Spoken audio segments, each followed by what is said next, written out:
Hello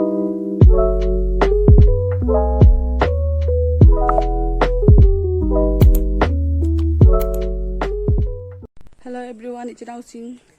Ma'am, I huji jumdi thokle parlor da chake na nasidi imanabi parlor da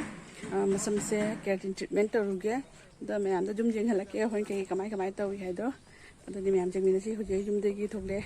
ithon to tum chatlani nasidi ma'am ai huji line gari da oina chatle huji ai gari to nge phamme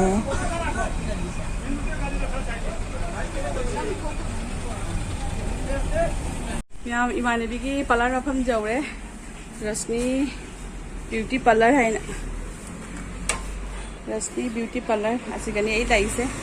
ना हुई चंगे सिगले रे मैं parlour हम से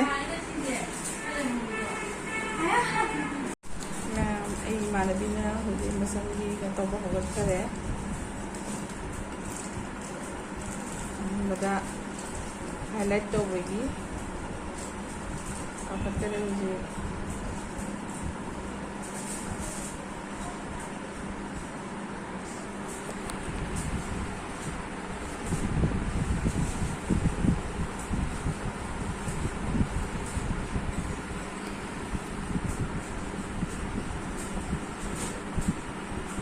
ma'am आई मसमजे सुमायना हुजी highlight तौना लेरी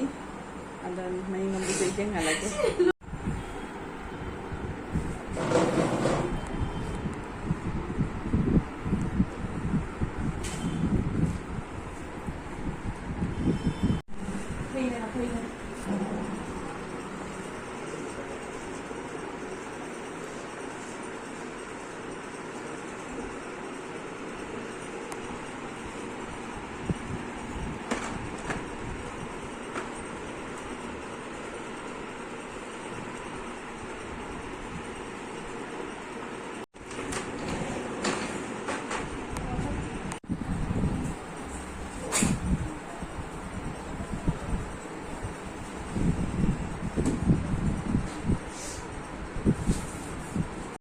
मैं हुजी आई मसम दे cream तई लोइना मसम से हुजी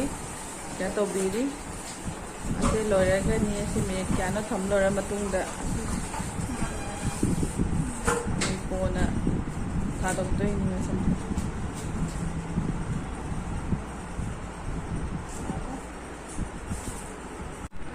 मैं मोय हुजी जमकन आई मसम से केना तौना होनारी मियानी चंगना होनारी हुजी याम कन्ना ए हुजी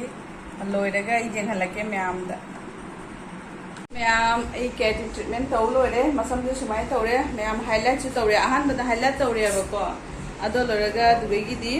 केटिन ट्रीटमेंट तौइने बा मसम से सुमाय no Loyare हजबना Loyare ma'am मनिंग num the जें हलके ई से